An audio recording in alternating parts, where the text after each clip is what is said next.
Bom, primeiro, eu quero agradecer o convite para participar desse evento de tão extrema importância e, com certeza, teremos como resultado vidas salvas nas vias brasileiras, principalmente quando a gente fala da questão de caminhões.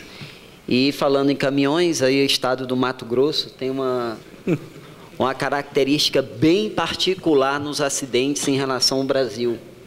Onde no Brasil nós temos aí, deputado, o tipo de acidente que mais ocorre sendo a colisão traseira. No Mato Grosso, o tipo de acidente que mais ocorre lá é saída de pista envolvendo o caminhoneiro, envolvendo o caminhão. O tipo de veículo que mais se envolve em acidente no Brasil é o automóvel, mas no Mato Grosso especificamente é o veículo de carga, o caminhão-trator, que é exatamente os bitrens, os rodotrens que a gente tem rodando, fazendo aí o escoamento da safra da região. E ali é uma região bastante complicada para nós da Polícia Rodoviária Federal. Eu trouxe aqui uns dados estatísticos da Polícia Rodoviária Federal de acidentes envolvendo veículos de carga. E em cima dessas estatísticas a gente vai comentando aqui. Pode passar.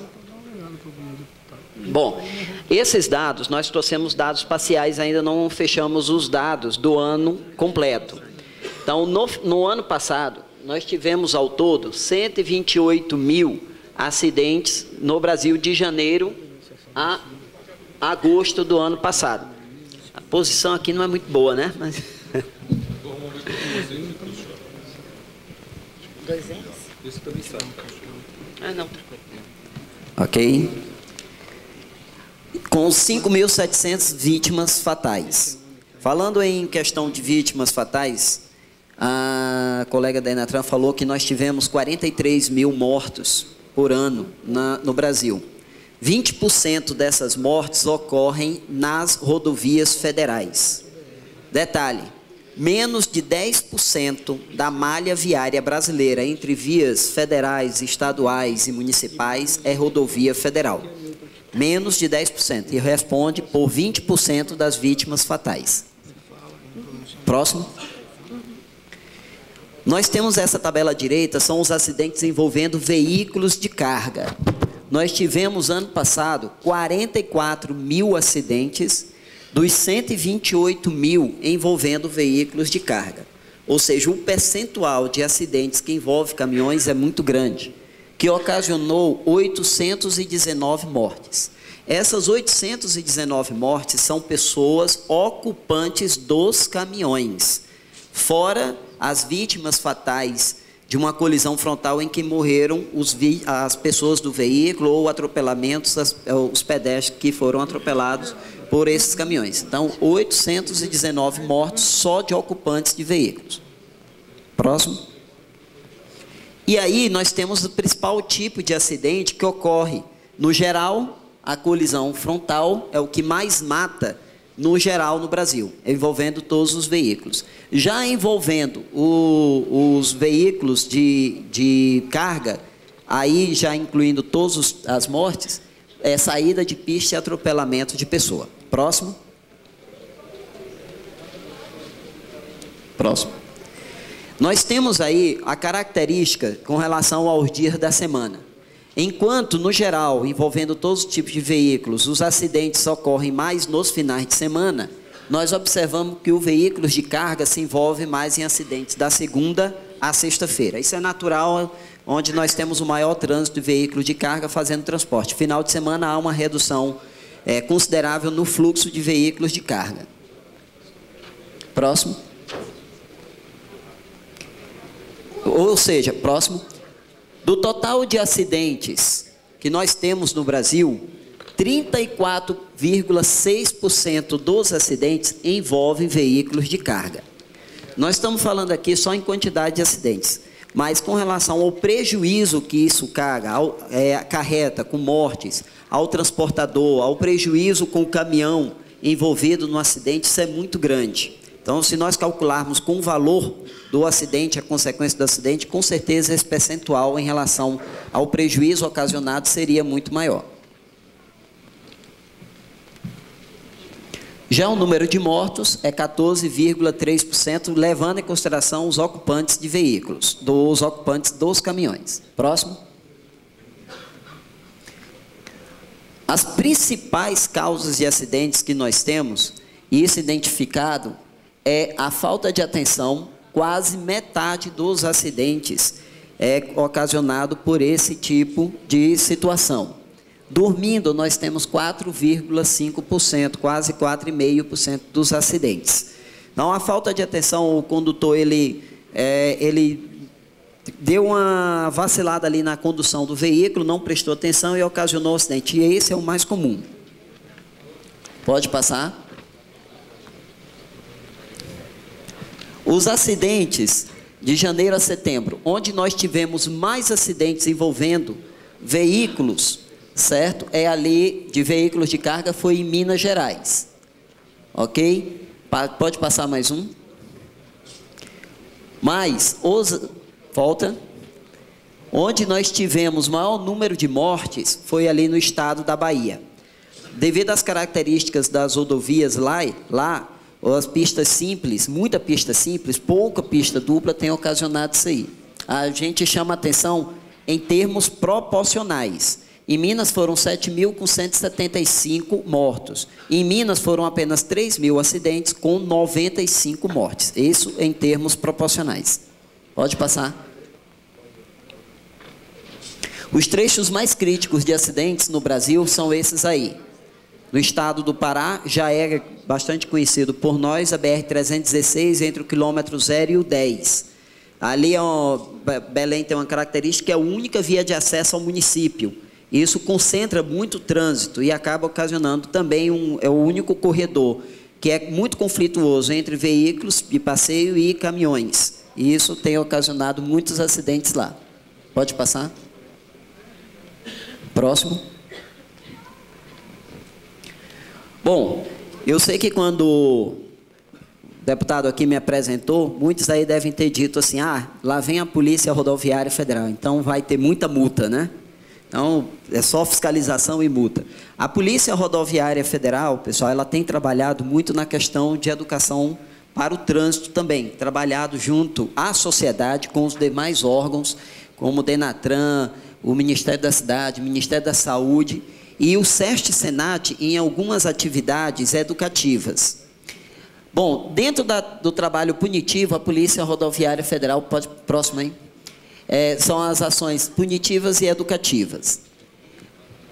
Dentro da fiscalização rigorosa que a gente realiza, próximo, nós temos, pode passar, os comandos gerais, onde a gente verifica principalmente a questão da condução por parte dos caminhoneiros. A ultrapassagem e o excesso de velocidade têm sido fatores que têm contribuído muito para os acidentes graves nas rodovias federais. Isso, no geral, inclui-se também aí os caminhoneiros. Então, a gente tem verificado a questão da condução, a documentação e os equipamentos obrigatórios.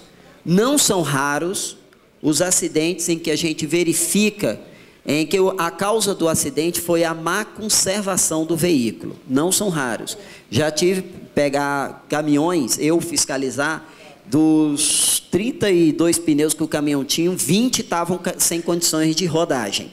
Então, é uma situação bastante grave. Já tive situações em pegar um acidente que o caminhão deu um L, foi para outra pista de rolamento e simplesmente decapitou todos os ocupantes do veículo que vinham no sentido contrário, porque simplesmente o sistema de freios que estava para o semi-reboque estava isolado. Ele, numa descida, freou, o cavalo mecânico reduziu a velocidade, mas a carreta empurrou e fez o L. E aí decapitou todo mundo que estava no veículo no sentido contrário. Então, são muitos acidentes devido às condições de equipamento. E, pode passar? As fiscalizações específicas, que nós tratamos de produtos perigosos e excesso de peso. Nesse caso mesmo desse caminhão, somou-se a questão da falta de condição do veículo e o caminhão ele estava com excesso de peso. Se não me falha a memória, estava com 6 ou 7 toneladas de excesso. Então, tudo isso somou para que o acidente acontecesse. Mas a Polícia Rodoviária Federal, pode passar, tem realizado um trabalho em conjunto com o CERT-Senat, que é um trabalho educativo. E ele é um trabalho que está trazendo um resultado bastante positivo. E é um trabalho de comando de saúde. É um trabalho em conjunto com o CERT-Senat, onde nós realizamos comandos, paramos os caminhoneiros e realizamos uma série de exames de saúde com esse caminhoneiro. Sabemos que a maioria deles, devido à carga horária, à quantidade de trabalho que executam, muitos deles nunca procuraram um médico na vida. Eu mesmo, particularmente, já numa fiscalização dessa, eu já tive que tirar o caminhoneiro de dentro do caminhão, colocar numa ambulância e encaminhar direto para o hospital, porque eles estavam com glicemia acima de 500. Acima de 500. Isso eles estavam a ponto de ter um desmaio e até correndo risco de vida, nesses 3 casos. Num 4º caso, o cidadão ele tinha 7, 8 graus de miopia. Ele não enxergava, estava conduzindo o caminhão. Quando eu perguntei para ele por que ele parou, que ele não estava conseguindo enxergar o policial, ele disse, não, que todo policial sempre faz o mesmo procedimento, então só no vulto eu sei que é PRF. Sem brincadeira. Desse jeito. E a gente teve que impedi-lo de conduzir. Fez assim, botou a mão para cá, é PRF. Aí eu parei, então só viu o vulto.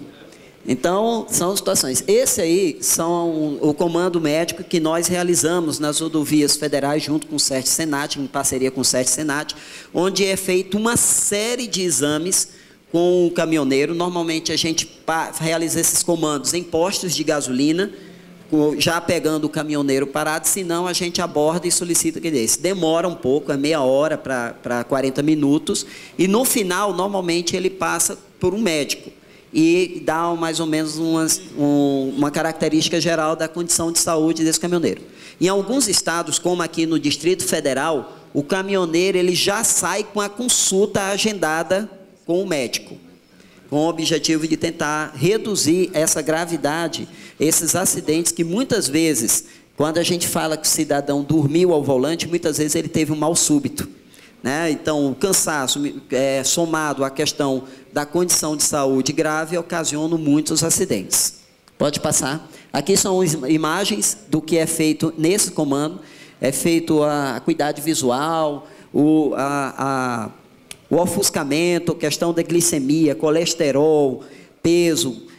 O IMC são cerca de 17 ou 18 exames que são realizados com o caminhoneiro. Pode passar. E ao final ele passa por um médico, onde o médico com esses exames ele orienta. Dentro desse trabalho também, pessoal, nós temos o trabalho de combate à exploração sexual infanto-juvenil, certo? Nós temos também outros trabalhos realizados de cunho educativo, de doenças sexualmente transmissíveis, que fecham um ciclo da tentar evitar o problema de saúde no geral e a questão da exploração sexual nas rodovias federais. Quantidade de motoristas examinados por ano.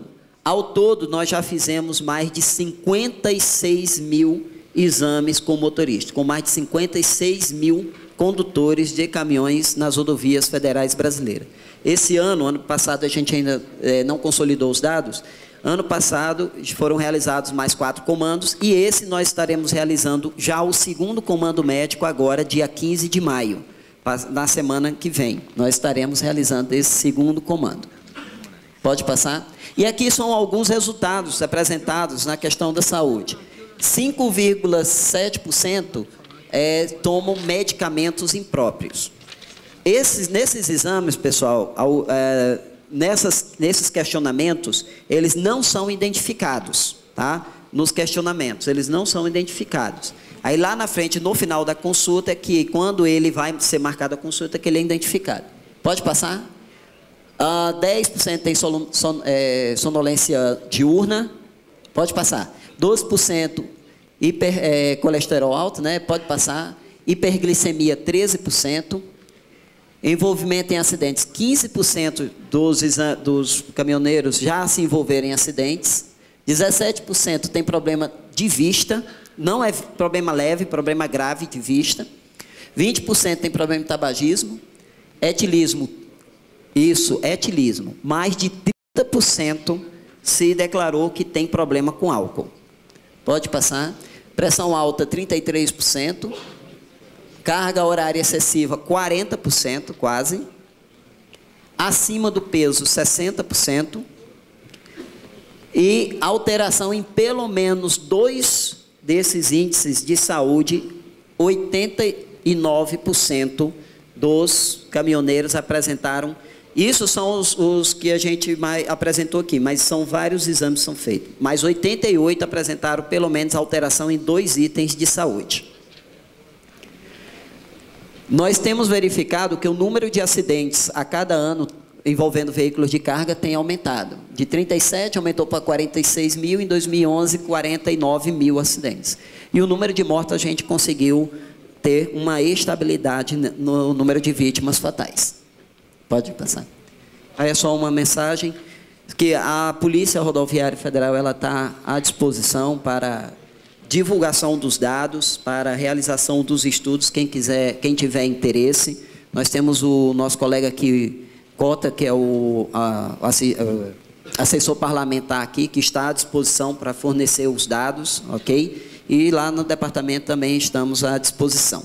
A Polícia Rodoviária Federal está preocupada não em punir o caminhoneiro, não em punir o cidadão que transita na rodovia federal. Nós sabemos que boa parte dos cidadãos que transitam nas rodovias federais, eles transitam de forma correta. O que nós queremos é tirar de circulação os poucos maus condutores que teimam em desrespeitar as regras de trânsito, mas que esses poucos maus condutores muitas vezes são verdadeiros homicidas, que teimam em desrespeitar de forma grave, como é o caso da ultrapassagem, por exemplo, que quantos de nós aqui transitando em rodovia não teve que sair da pista porque alguém estava transitando no sentido contrário, forçando a ultrapassagem com todo mundo. Então, esse é o objetivo da Polícia Rodoviária Federal. Obrigado aí pela atenção.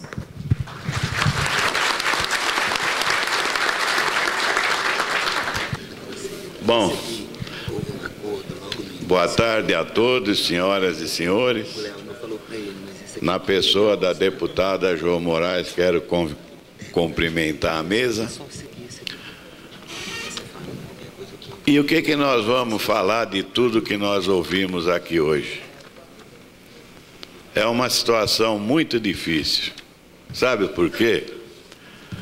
Começando pelo que acontece na região do Mato Grosso, onde se tem uma grande infraestrutura de grãos. É ali que está circulando uma boa parcela da riqueza brasileira. Todo mundo investiu nas fazendas lá para plantar soja, para plantar milho, para plantar tudo, mas esqueceram das estradas. Há quantos anos existe essa estrada de mão única? Essa fila de bitrem que tem, será que ninguém viu isso? Nós não estamos aqui hoje para procurar culpado. Até pouco tempo, se eu viesse num evento como está acontecendo hoje, eu já ia encontrar uma porção de culpados. Mas eu já vi que não adianta encontrar culpado. Adianta sim. É colocar, alertar, que tudo que vem se falando aqui há vários anos, lamentavelmente, nada vem sendo cumprido, nada vem acontecendo de concreto, ainda mais agora aí, que todos esses contratos e coisa que vai ficar aí por mais 1 ano, 2 anos, quanta gente será que vai morrer aí?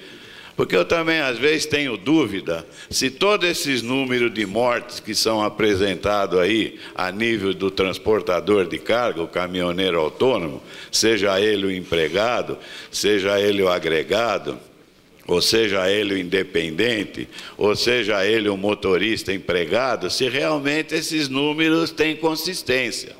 Porque cada um dá um número, mas ninguém vai ver a realidade que o segmento tem hoje. Nós temos uma frota aí com mais de 25 anos de uso. E foi falado aqui agora, e eu respeito isso, que na maior parte dos acidentes, quando vai ser vistoriado o caminhão, ele não está em condições de trafegar. Aí eu pergunto, e o que fazer nisso aí? Tem fiscalização para isso? Não tem. A NTT é um órgão aí que a gente imagina que vem desenvolvendo um bom trabalho, não tem gente suficiente para desenvolver o que ela tem que fazer, meu Deus do céu. E nós estamos aqui hoje discutindo uma situação que já devia estar em andamento há muito tempo. Se fala aí o IPEA com número de bilhão, essa coisa toda. Se criou o pró-caminhoneiro nesse país aqui, me mostra quantos caminhoneiros que conseguiu comprar um caminhão para melhorar as condições de vida dele, para evitar que uma série de acidentes possa acontecer. O que nós estamos vivenciando, eu posso honestamente colocar, é a minha opinião, isso é uma calamidade, viu? Porque todo mundo sabe o que está acontecendo. Mas e as providências, meu Deus do céu, para que diminua isso? Eu concordo, tem que se fazer um trabalho hoje, é cultural, é desde que a criança entra na escola. Você não vê hoje uma família tradicional de caminhoneiro que está seguindo a profissão do pai ou do tio, porque, meu Deus do céu, isso virou uma situação de aterrorizar. Agora, precisa saber, esses que estão entrando, como estão entrando e por que estão entrando. Será que é porque ele gosta da profissão? Será que é para entrar num sistema aí de desvio de carga? Se prende quadrilha aí toda hora, vocês veem que o pessoal está mais organizado que o próprio sistema policial e assim vai. Alguma coisa tem que ser feito? Tem. E há muito tempo já teria que ser feito. Mas o Brasil, pelo que eu vi e pelo que eu venho acompanhando aqui, se acomodou em muitas situações. Em muitas. A gente estava no encaminhamento aí com relação a 619, parece que já estava definido que dentro de um período de 24 horas, o caminhoneiro ia descansar 8 horas, não estou falando aqui do setor do empregado, do motorista que trabalha para a empresa. Você acha que uma pessoa descansando 8 horas, ele vai fazer essas calamidades que a gente viu, que está sendo demonstrado aqui? Eu acho que não. Agora, se passar de 8 horas, eu acredito que vai ser pior do que nós estamos vivenciando aqui. Como é que uma pessoa vai ficar num lugar que não tem estrutura nenhuma, dormindo ou descansando 10, 11, 12 horas? Isso tem que ser revisto de uma maneira conjunta. Não adianta criar uma coisa aqui que todo mundo entendeu que é bom para a sociedade, é bom para melhorar o número de acidentes, mas não está acontecendo nada disso. Pelo contrário, pelo que está demonstrando aí, e eu acho que esses números, para mim, eu gostaria que fossem comprovados, está piorando. Está piorando. Então, o que precisa ser feito, o governo tem que participar mais disso aí. Porque nós vivemos num país rodoviarista. Ninguém pode falar em segurança se não tem estrada para isso. Ninguém pode falar em segurança se não tem ponto de apoio decente e adequado para o caminhoneiro poder descansar aquele período que ele precisa descansar.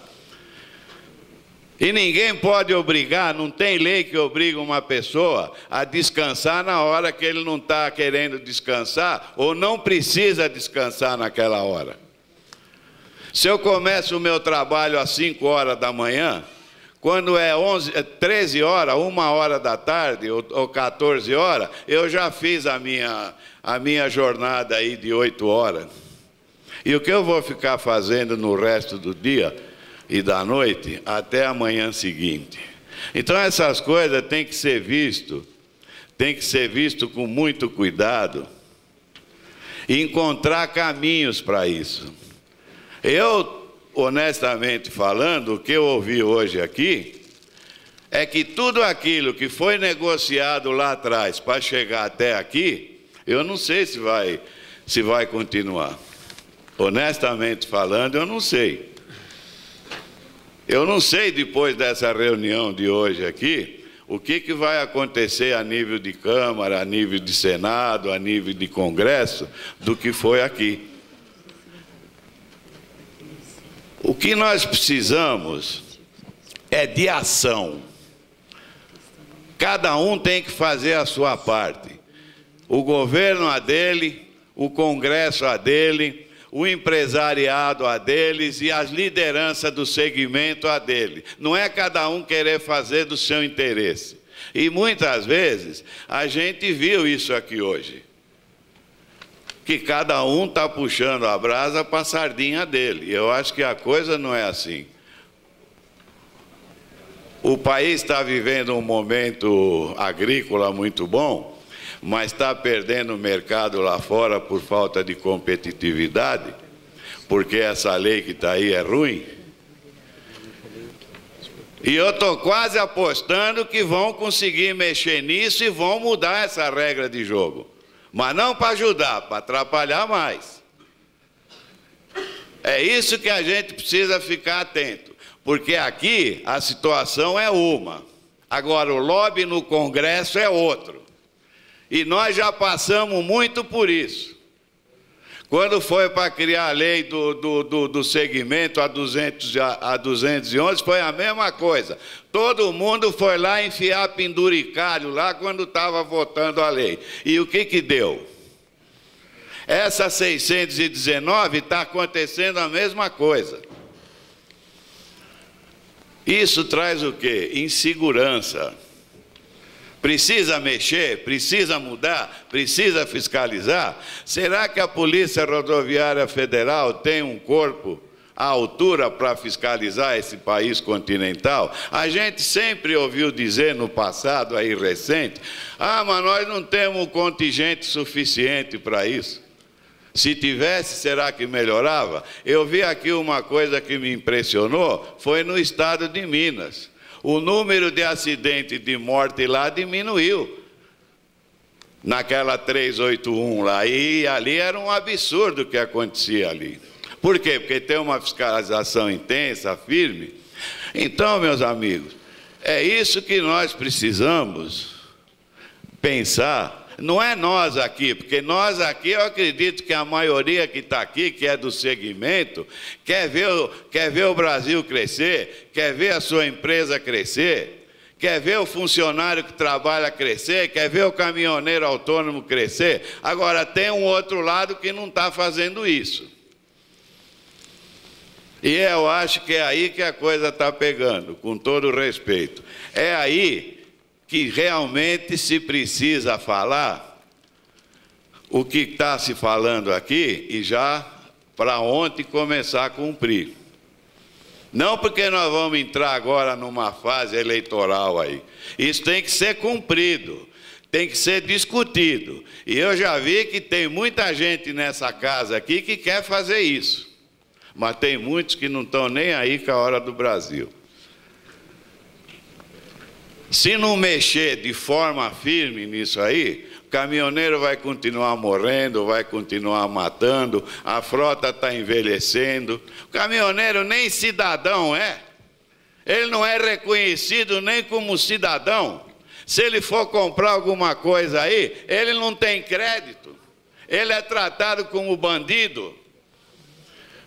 Como é que se pode pôr segurança na cabeça de uma pessoa que está com essa situação? Que precisa trabalhar para pagar os compromissos que ele arrumou?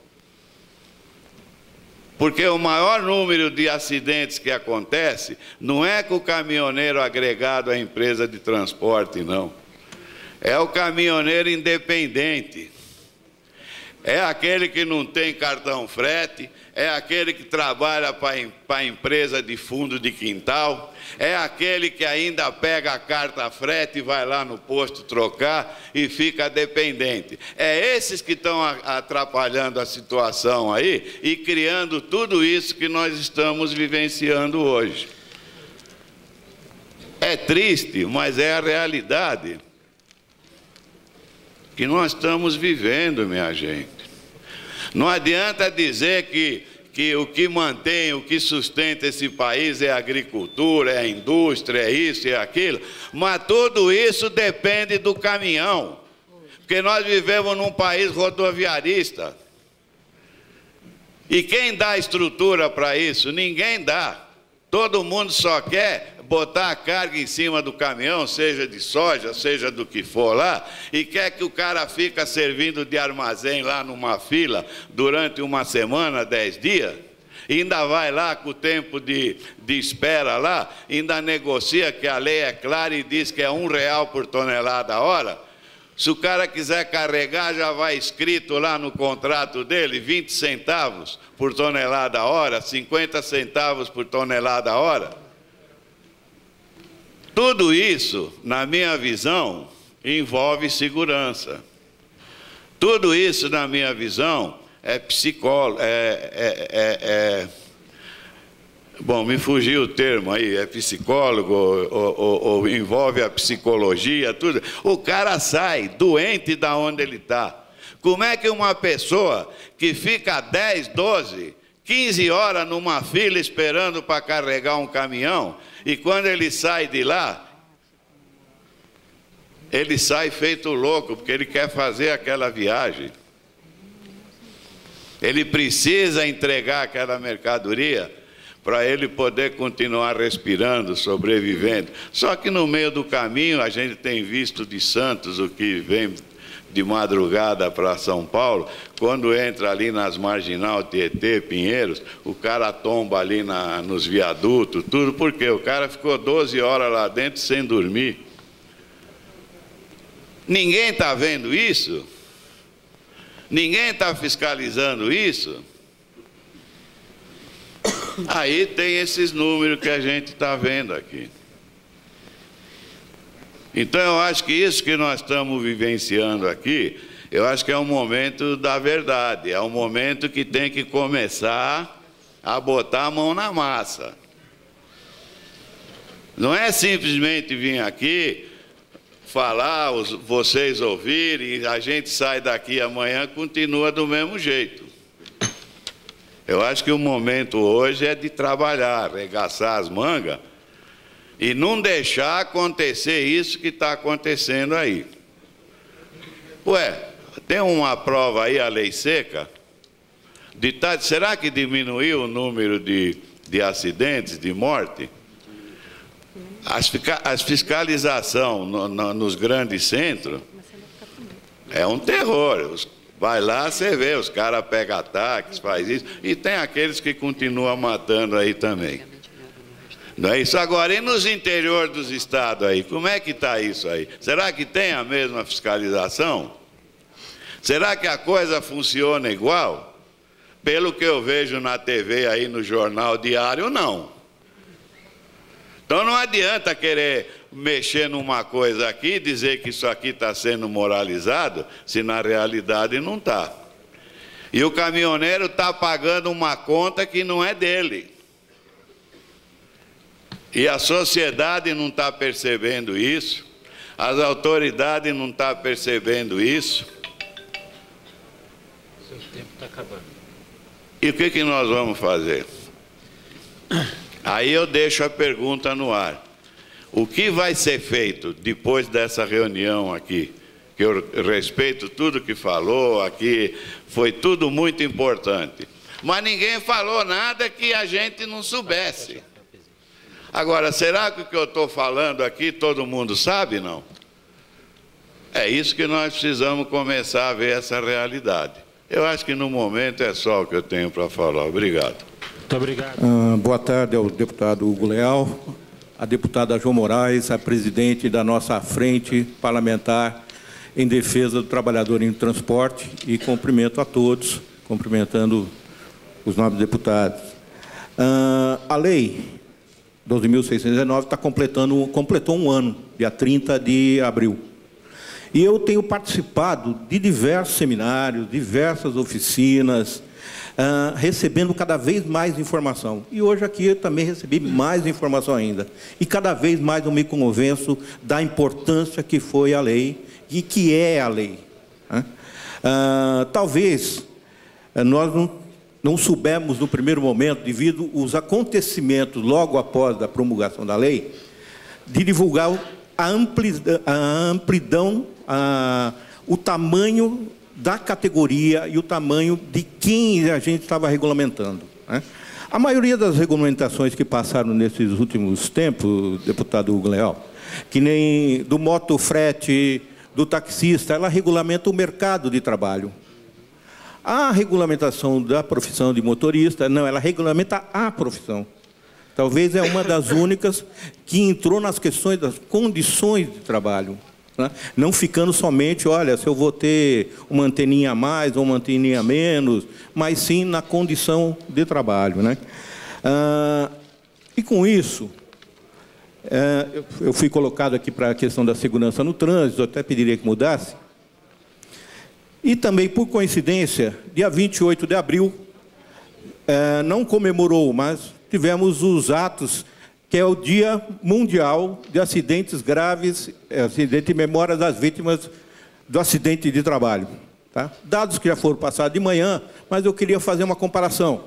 2011, morreu em acidente de trabalho 2.884 trabalhadores, todas as profissões.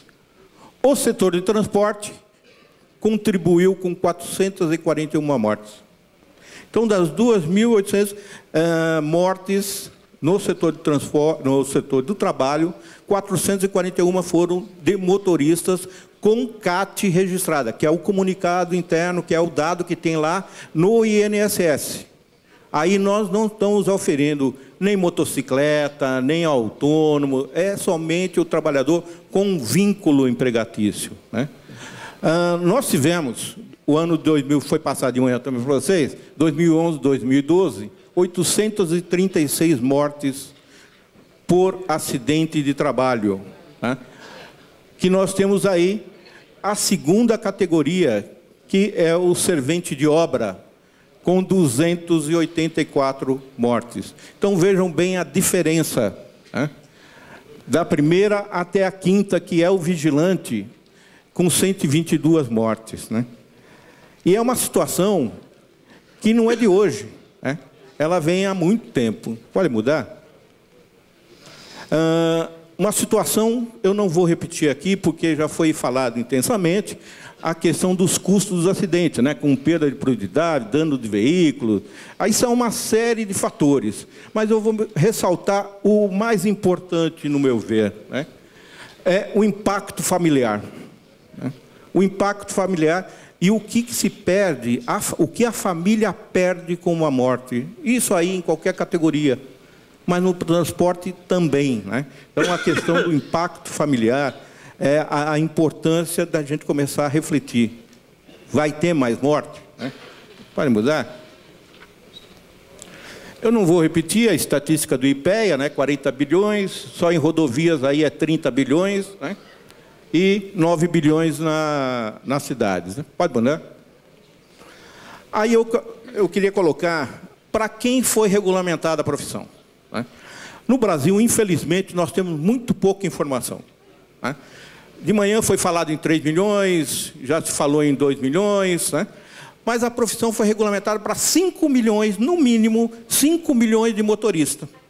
Isso porque a lei, ela regulamenta a CLT e regulamenta o Código de Trânsito. Então, todos os motoristas profissionais têm a sua profissão regulamentada. Mas aí, que dados que nós temos? O Denatran informa que tem 10 milhões e 800 mil veículos de carga. Isso é informe do Denatran em janeiro. A NTT, o Registro Nacional de Transporte Rodoviário de Carga, informa que tem em caminhão, caminhão-bitrem, caminhão-trator, reboque, todos esses caminhões de carga, 1.872.000. Né?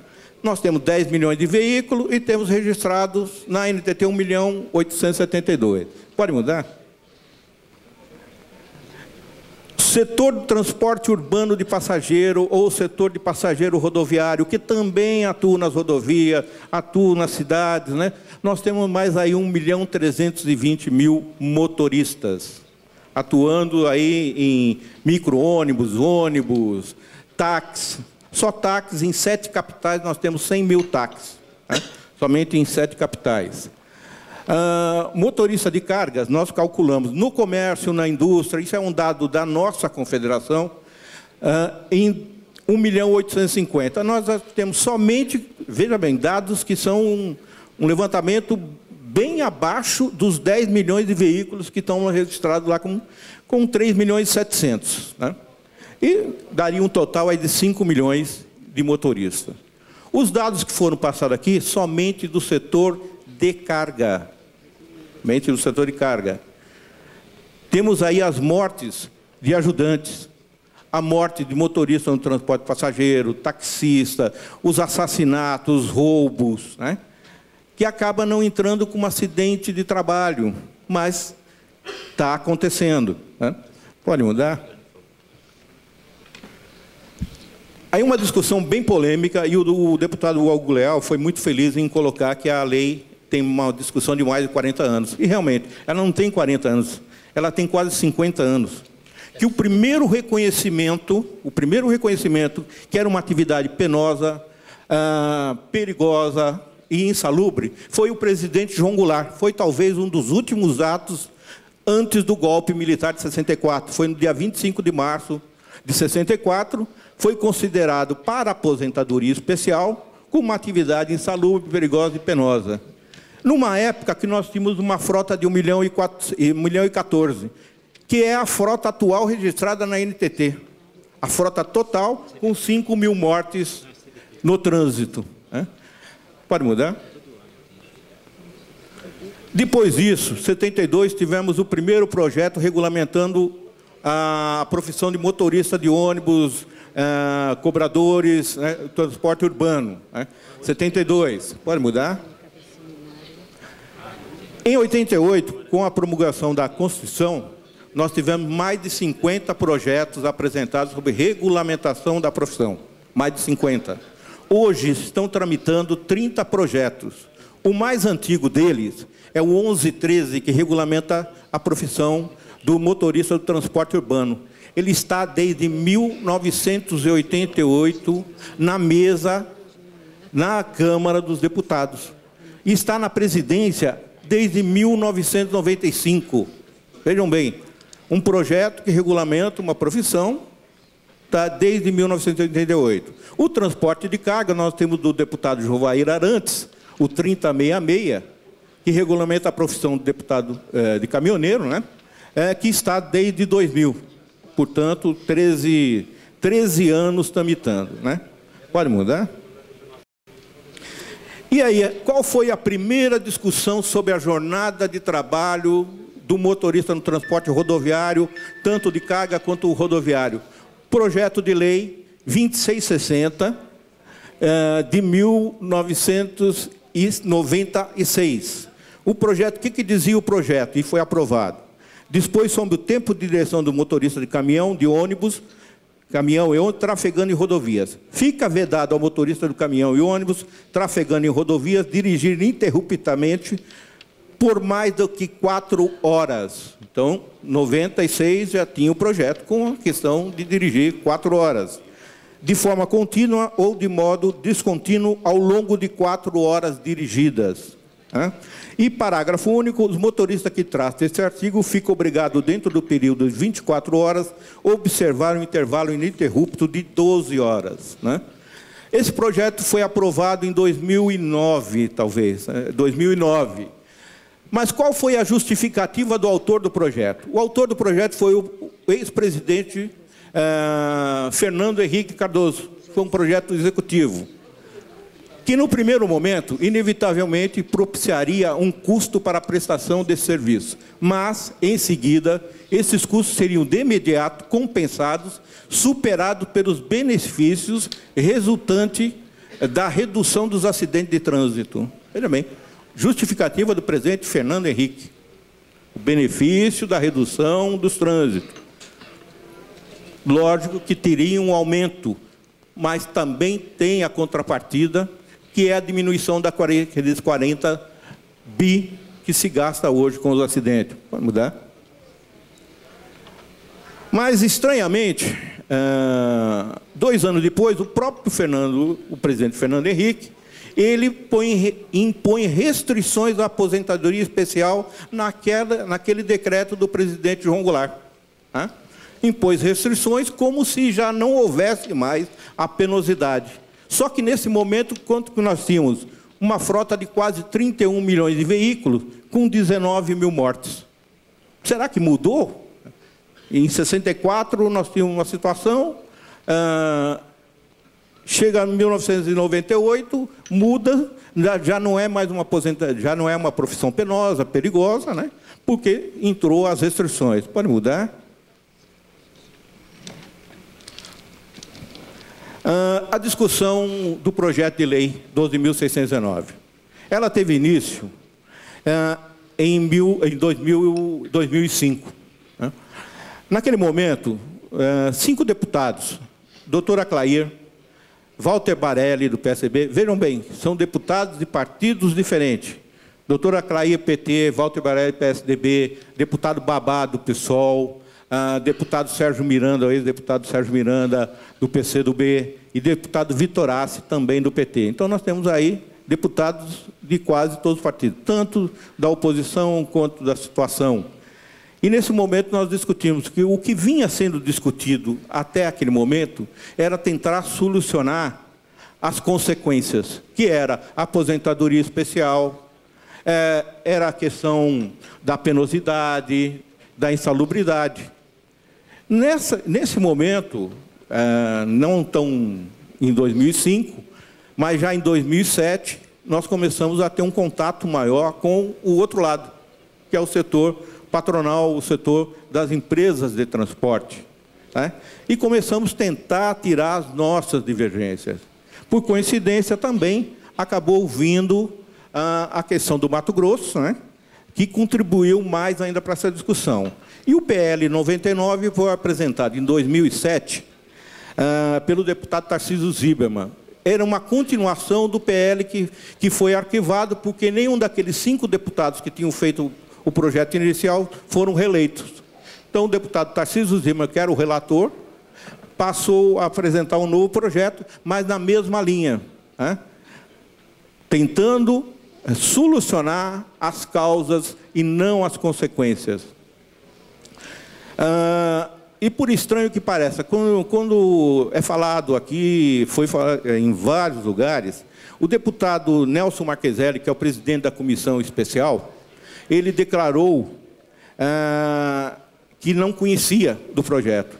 Mas é estranho, o deputado Marqueselli era presidente da comissão do trabalho quando o projeto foi aprovado na comissão do trabalho, após um intenso debate. Ele deu toda a abertura para discutir na comissão do trabalho.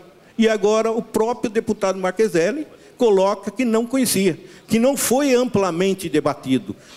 Foi amplamente debatido com todos os setores participando. Tá? Então, houve uma grande participação e não dá para ficar somente com essa questão, olha, não teve debate, que os setores não foram chamados, porque foram. Né? E a aprovação do PL, o 99, no Senado, foi através do substitutivo, onde mais de 30 audiências públicas foram realizadas. Mais de 12 audiências públicas realizadas nos estados. Amplamente divulgado aqui no Senado, na Câmara, no Senado, né? Inclusive com a criação da frente parlamentar, que a deputada João Moraes preside. Estou terminando? Só para concluir, O que determina a legislação? A Constituição Federal, em seu inciso 34, coloca que não tem que ter o inciso de igualdade entre os trabalhadores com vínculo empregatício e o permanente, e o trabalhador avulso. Então, por isso que eu estou colocando que são 5 milhões de trabalhadores. Nós não estamos discutindo aqui somente o setor do agronegócio. O informe que foi dado de manhã e foi passado agora pela Polícia Rodoviária, a maioria dos acidentes, das mortes de motoristas, foi em São Paulo, Minas Gerais, Paraná e Santa Catarina, e não onde foi mostrada aquela foto. Aquela foto que foi mostrada. O veto, a construção dos pontos de parada, era a cada 200 quilômetros em rodovias com a demanda para o tráfego, e não em todas as rodovias, não naquela rodovia lá no norte, no Acre, não lá. Isso foi um veto da Presidência da República. E o que regula... Você pode passar, só para encerrar? Pode passar. Pode passar. Mais. Pode passar mais. Mais. Pode passar. Mais. Pode ir para frente. Mais um pouquinho. Pode voltar um pouco. Para frente um pouquinho. Aí a questão dos vetos, né? O que eu estava colocando, a questão do veto das rodovias, né? Com a demanda. Aí você volta um pouquinho. Mais um pouquinho. E aí o que foi aprovado? O que foi aprovado, o artigo 9º, não foi novidade nenhuma, porque ele já existia. É a NR 21 e a NR 22, é o trabalho a céu aberto. Isso não foi novidade nenhuma. Inclusive, o grande questionamento que a gente está fazendo também na questão da divulgação da lei, que ela não é somente para a rodovia, ela é para a cidade, por quê? A morte, a jornada, ela não está só na rodovia, ela está em qualquer local. E a carteira de habilitação não diz que ele está, olha, só pode ser punido quem estiver na rodovia, só pode morrer quem estiver na rodovia. Não, então é em todos os locais. E aí o grande problema da questão do Denatran, a falta de divulgação. Com um ano de divulgação, os estados não estão cientes da lei. Um ano. Só a Polícia Rodoviária que tem de um modo efetivo ou não, atuado. Nós não vemos essa atuação nos estados, nos municípios, onde circulam também todos esses veículos, né? Um exemplo que, sem divulgação nenhuma, nossa confederação soltou 500 mil cartilhas tentando divulgar, mas para 5 milhões de trabalhadores, o que a gente conseguiu divulgar muito pouco, né? Então, é essa a grande questão. Nós não estamos discutindo aqui somente um setor, né? Nós não estamos discutindo a morte de somente um setor. Nós queremos eliminar a morte em todos os setores. E, para encerrar, informando que está presente do setor de trabalho, as federações aqui do Rio Grande do Sul, Santa Catarina, Paraná, São Paulo, Bahia, Norte, Rio de Janeiro e Mato Grosso, onde é que está tendo uma maior polêmica, né? Então, agradeço em nome do presidente José Calixto Ramos a oportunidade, né? E eu acredito que o debate teria que ser mais ampliado, não ficar restrito, como ficou na comissão especial, que foi um debate muito restrito, tá? E não foi ampliado e está sendo discutido de uma forma muito fechada, no nosso ver.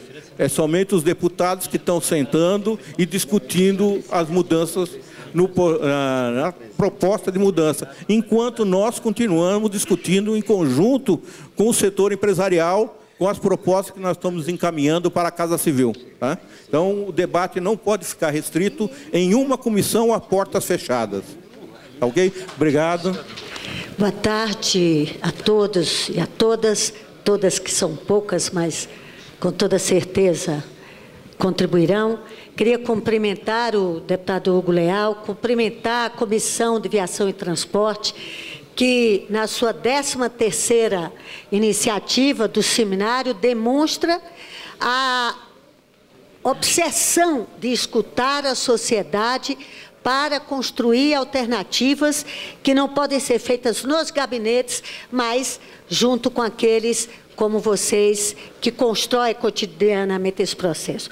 Cumprimento todos os debatedores aqui presentes. Para ser mais rápida, eu queria levantar algumas preocupações. Em primeiro lugar, quando eu era pequena, minha mãe me levava num sítio, numa roça lá, e eu não entendia bem como é que a gente ia para aquele lugar. E ela dizia, olha, você tem que fixar de saber a direção para onde você vai. E pegue o seu nariz e ponha no rumo daquela direção. Nós precisamos aqui, nós estamos aqui com importantes setores da economia brasileira. Nós estamos num momento no Brasil que o maior desafio é crescer, manter a produção e ativar toda a estrutura e a infraestrutura que sirva a este crescimento e à distribuição dessa produção. Neste aspecto, nós estamos aqui com diferentes setores. São setores agrícolas, da produção agrícola, são setores transportadores, um conjunto de setores que contribuem efetivamente para que este país se movimente. Por isso, os nossos interesses e as nossas necessidades são diferenciadas. E, para isto, nós temos que construir aquilo que pode ser comum às nossas necessidades, para que isso seja transformado num projeto. Por isso que eu diria, nós temos o desafio, primeiro, de produzir bem, e aí não é a pauta daqui, a pauta é como a produção no país chega ao seu lugar. Eu conversava aqui com o deputado Hugo Leal, e ele dizia, eu perguntei, olha, qual é o percentual do transporte de carga que transporta a produção agrícola e a produção industrial? A produção industrial, inclusive, mesmo aquilo que é do setor da área de mineração, é mínima. A produção agrícola é a grande presente nas estradas deste país. Este é o primeiro desafio, que é um dos problemas que nós vamos enfrentar. E o transporte neste país é um transporte rodoviário. Isto é uma herança, isto não é uma opção, não é uma escolha. Isto é uma herança que os nossos antecessores fizeram deste país predominantemente um país que faz o transporte da sua riqueza pelas rodovias. Nós não tivemos o desenvolvimento do transporte ferroviário como outros países fizeram a opção de ter. Então, o desafio nosso, se a principal produção que transita nas estradas desse país é a produção agrícola, se o principal meio de transporte é o transporte rodoviário, quais são as necessidades que nós temos que responder? E eu diria que primeiro, a qualidade das estradas, porque eu abstraio da discussão, deputado Hugo Leal, da segurança no trânsito nas cidades. Não estaria aqui o foco. Esta é uma discussão da mobilidade urbana que faria depois. A segurança nas estradas, que é o primeiro desafio, qualidade das estradas. Segundo desafio, modernização da frota. Terceiro desafio, adequação do ritmo de trabalho para que, efetivamente, quem transporta chegue em segurança e que leve em segurança a própria carga. Por isso que eu acho que nós podemos nos unificar em torno dessas três questões. E nós não devemos criar artificialmente uma polarização em que o ritmo, a organização para o trabalho do transporte, que é o ritmo do trabalho e dos trabalhadores, esteja em contradição com levar eficazmente a produção agrícola para onde ela deve estar. Então, quais são os desafios que nós temos que estar? Na discussão sobre a qualidade das estradas, eu acho que há uma pauta comum, esse seminário deve se incorporar a ela, como é que a gente faz com que os investimentos de infraestrutura se efetivem.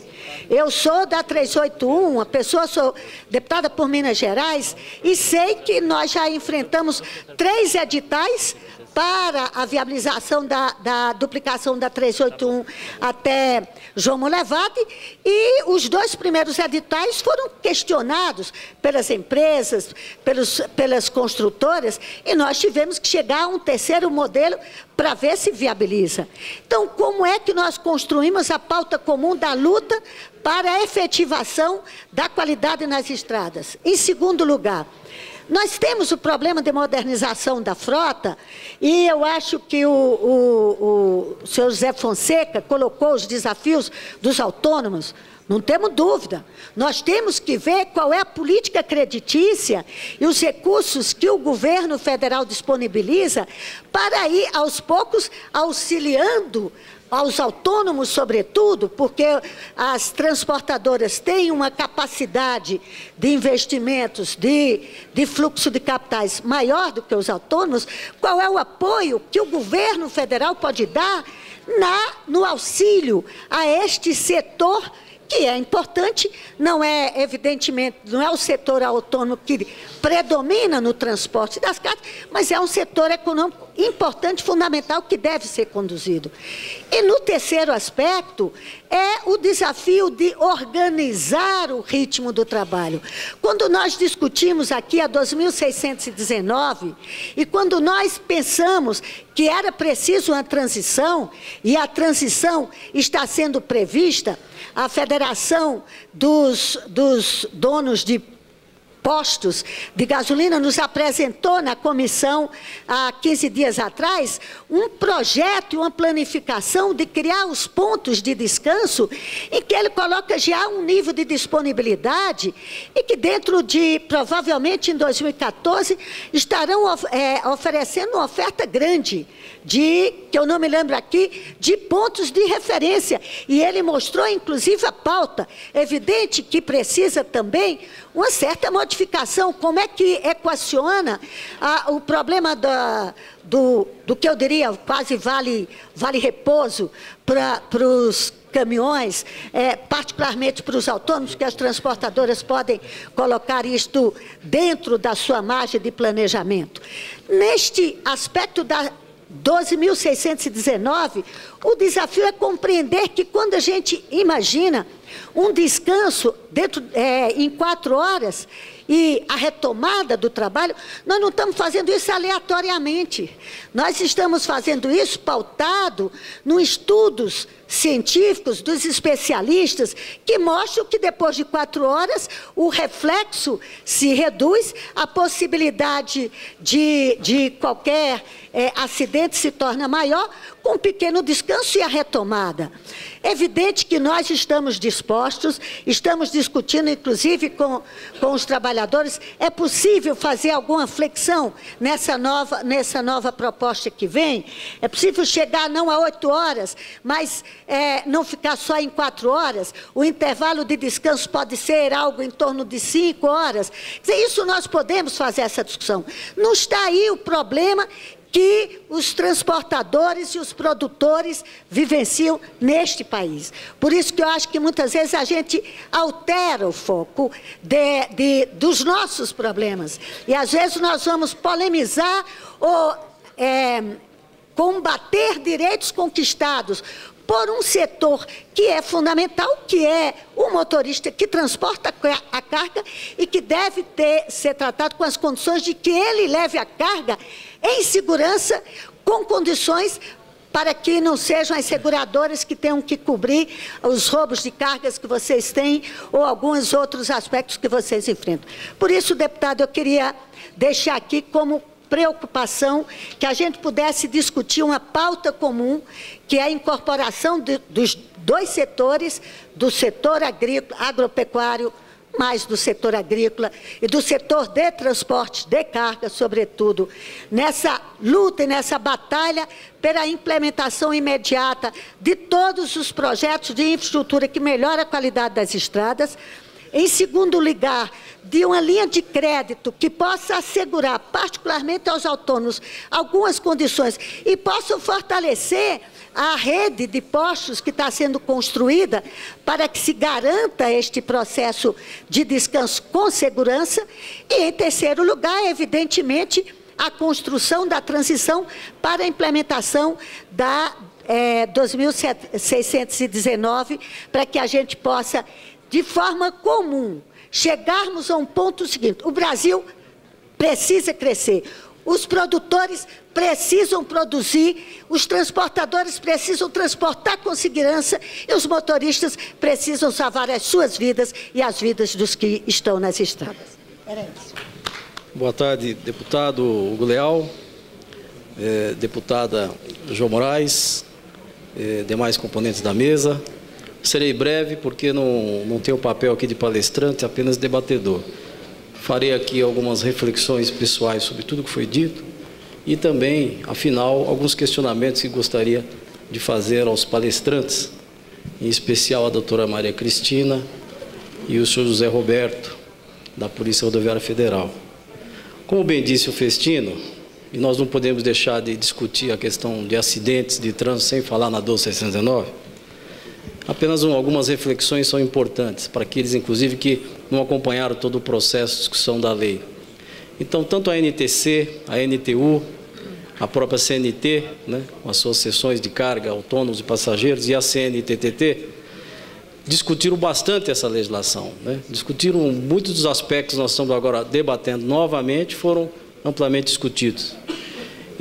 E por ocasião da discussão também do Estatuto do Motorista, né, projeto do PL 271 do Paulo Paim, já foi dito aqui na parte da manhã, o Festino também lembrou que várias audiências públicas foram realizadas em diversas capitais, tivemos a oportunidade de participar de várias delas. E os segmentos econômicos, que hoje, inclusive, questionam a 12619, até de modo exagerado, também foram convidados a participar desses eventos. Na oportunidade, talvez não tenham dado prioridade a isso. Então, a primeira reflexão que eu queria fazer é de que houve, sim, discussão em relação à lei. Não há nada que impeça que venhamos a discutir alguns aspectos polêmicos, mas a discussão foi exaustiva. E nós avaliamos que a lei trouxe avanços significativos para preservar não só a saúde do motorista, mas também a segurança no trânsito. E a principal mudança que eu diria aqui, que a lei trouxe, foi exatamente o direito que a lei trata como direito, mas nós sabemos que é uma obrigação do empregador de controlar a jornada de trabalho do motorista, mas com a ressalva, controlar essa jornada de trabalho, escolhendo ele, empregador, os meios adequados à sua operação, seja eletrônicos ou não. Também quero destacar os repousos mínimos que a lei trouxe, de 1 hora de intervalo, interjornada de 11, descanso semanal de 35, 36, no caso de viagem de longa distância, também são alterações que visam a segurança, elas têm essa finalidade, e preservar a saúde do trabalhador também. Mas um destaque que eu queria fazer, que foi muito discutido, e acho que ele tem muita importância nesse tema da segurança do trânsito, é exatamente o dever que a lei traz ao motorista de submeter ao exame de dosagem alcoólica e de uso de drogas.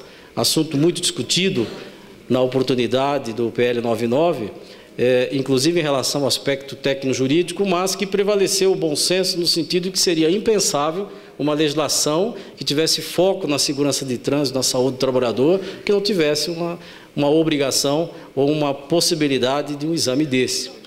Mas, como prevaleceu o bom senso, existe também um programa preventivo que a empresa é obrigada a instituir. Quer dizer, isso não pode ser feito só como caráter punitivo.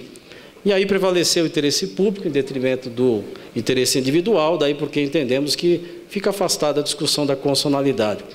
Mas outros avanços importantes a lei trouxe. Ela trouxe a corresponsabilidade do embarcador, do destinatário, do operador de transporte de carga, de terminais, o operador de transporte multimodal, em relação ao excedimento da jornada de trabalho e pelos longos tempos de espera.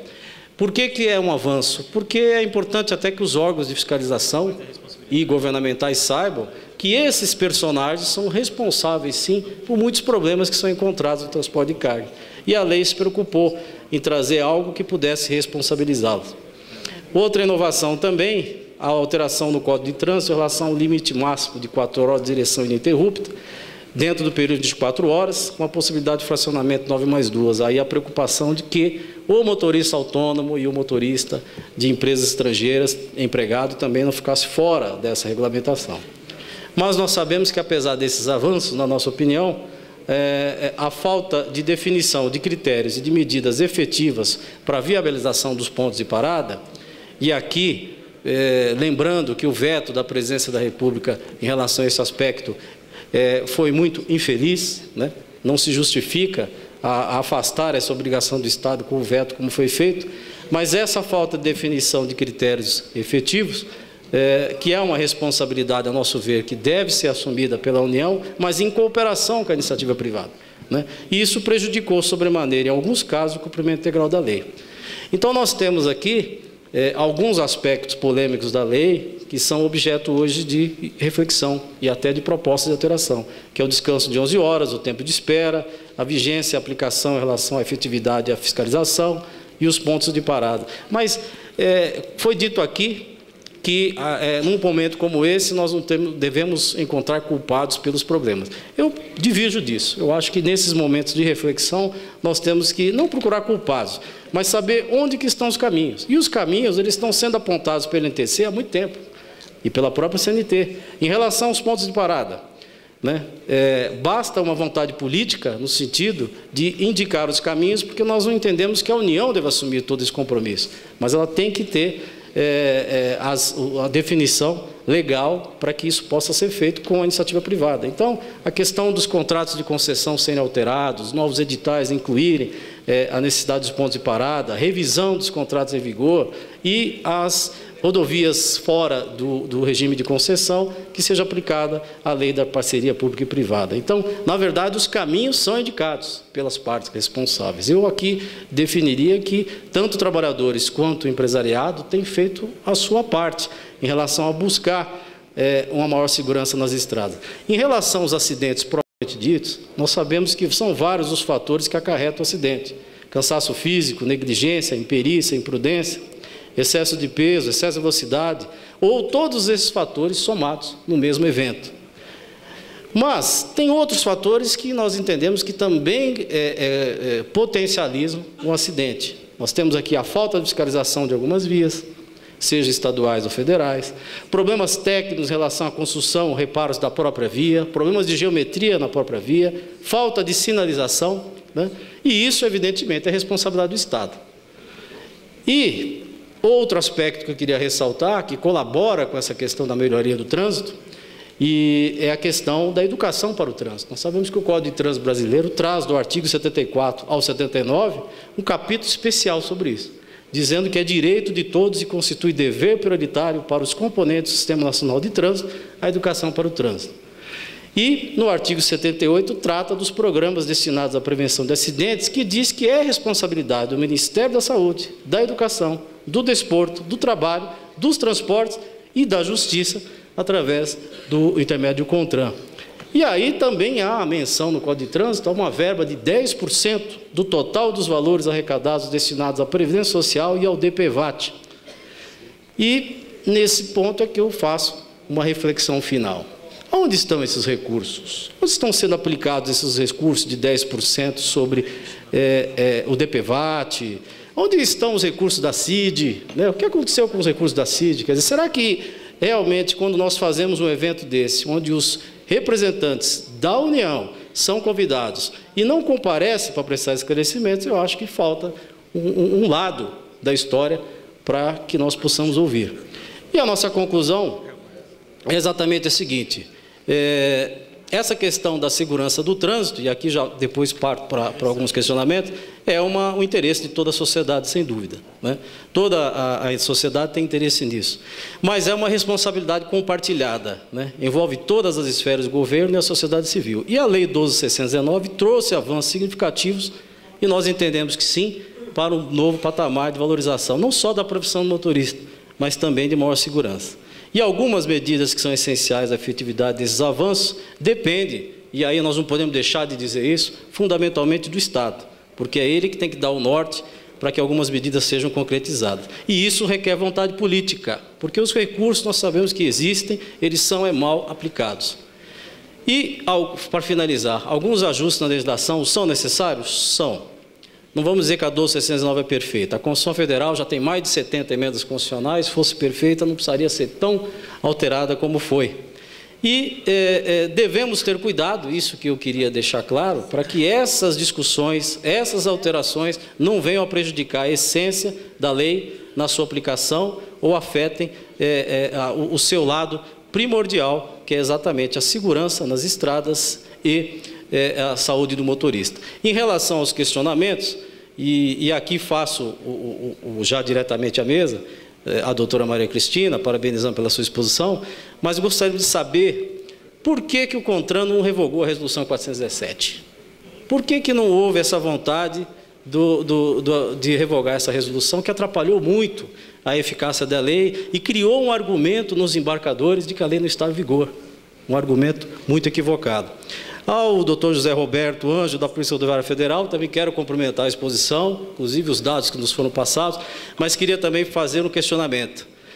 Seria a Polícia Rodoviária Federal também um órgão que pudesse, ao identificar as estatísticas de acidentes, verificar quais acidentes ocorrem em função da má sinalização nas estradas, em relação às más condições da estrada? Será que a Polícia Rodoviária Federal não poderia identificar isso e passar para a União essa informação?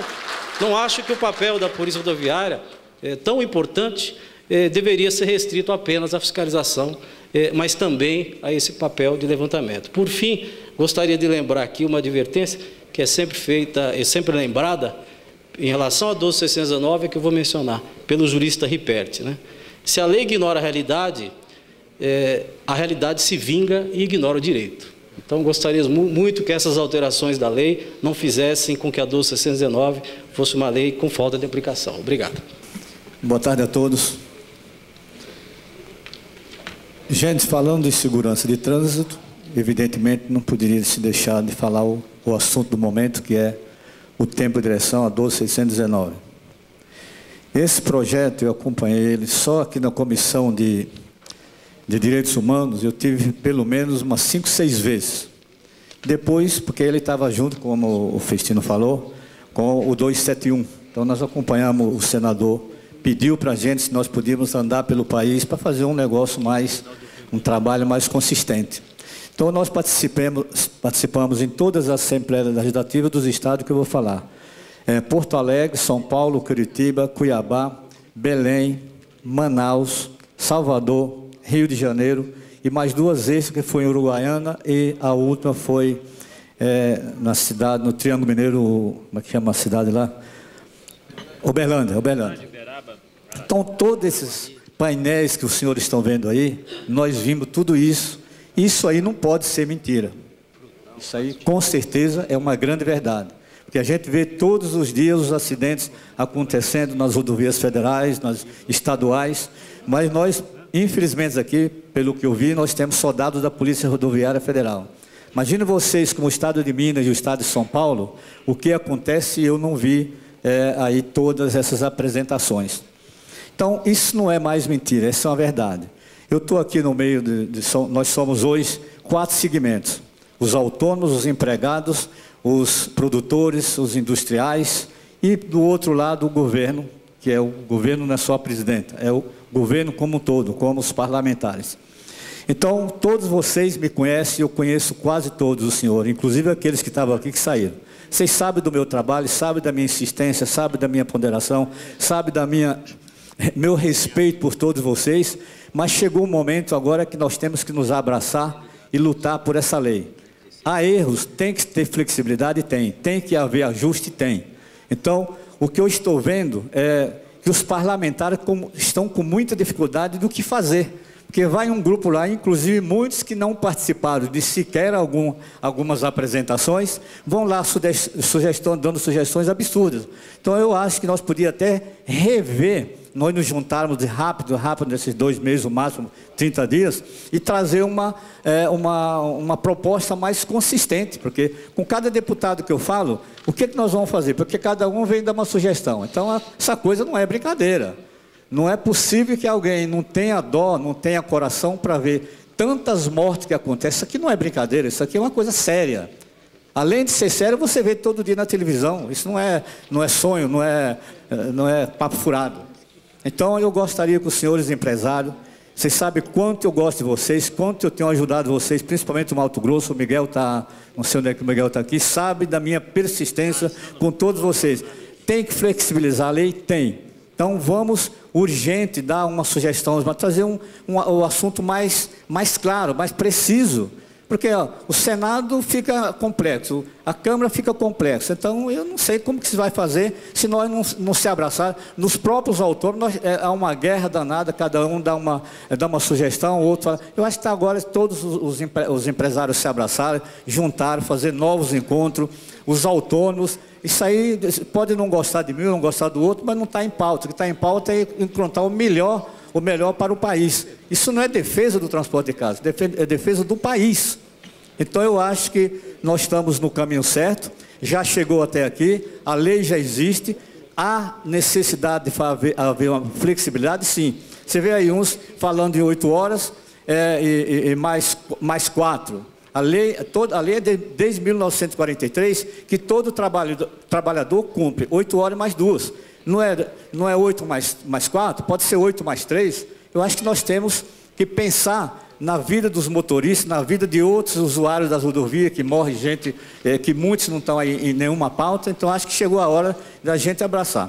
Pelo outro lado, eu escrevi há uns 4 meses atrás para a Federação do Rio de Janeiro, que é a Fé Combustível, e também, que é quem representa os postos, e também fiz um ofício ao Sindicom, que é quem fornece os produtos nos postos de gasolina, pedindo a eles que fizessem uma reflexão, entrassem em contato com seus associados, para que eles melhorassem os postos já existentes nas rodovias. E eles me mandaram a resposta que contrataram a empresa e foi feito um trabalho. Eu fiz mais. Eu escrevi para a ANP, Agência Nacional de Petróleo, e pedi a relação dos postos. E em 2 dias, a ANP me mandou 39 mil postos do país, inclusive os das cidades. Nós fizemos um check-up e deu aproximadamente 7 mil postos. Evidentemente que esses postos, tem a maioria que são postos que não têm a infraestrutura. Mas, além o governo, já tenho certeza, eu não estou aqui falando em nome do governo, aí quando eu fiz esse check-up, levei para o Ministério do Transporte. Cheguei lá no Ministério do Transporte. Muito obrigado, mas aqui nós já temos igual. Eles tinham feito o mesmo trabalho. Então, eu acho que, pelo que se falou aqui hoje, devemos insistir, o governo deve ter uma abertura, dar um financiamento com juro baixíssimo, como foi para o pró-caminhoneiro, para que os donos de postos já existentes renovem, mude essa infraestrutura. Pelo outro lado, nada impede que os grandes investidores investam, porque alguém falou hoje aqui, que os grandes investidores nesse setor estão até preocupados como que vão investir, porque não sabem se a lei pega ou a lei não pega. Então, eu acho que nós temos que ter uma flexibilidade, um bom senso e cuidar para que todos saiam desse impasse com felicidade, porque não dá mais essa situação para viver. E falo muito de infraestrutura nas rodovias, mas o mais importante não é só na rodovia, é onde carrega e onde descarrega, na origem e no destino da mercadoria.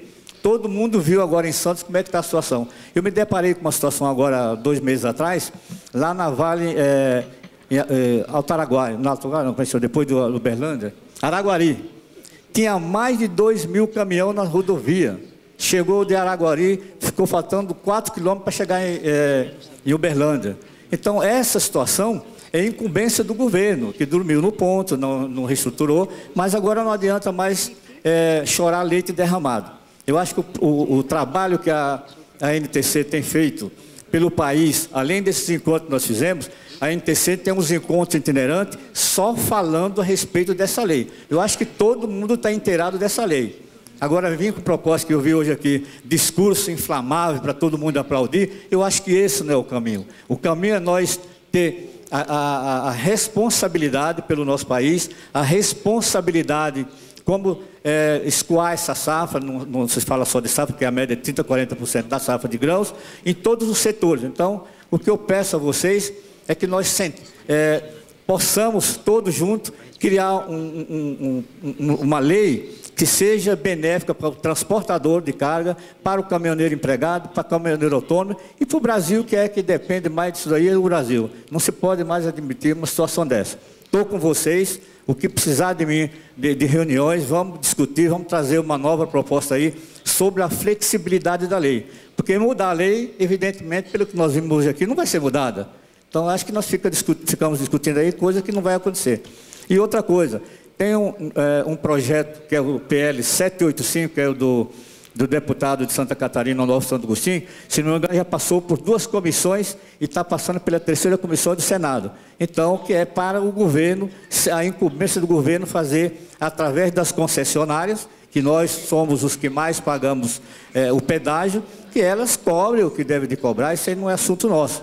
Mas tem esse projeto que deve estar já quase concluindo no Senado. Então, tem um projeto que é do deputado Onofre Santo Agostinho de Santa Catarina. Não quero me prolongar, porque já está no fim, o tempo é pouco. E muito obrigado a todos. Espero que tenha contribuído e quero ser amigo de vocês, porque nós fomos e somos e seremos sempre amigos. Que os transportadores autônomos dependem de vocês, empresários de carga.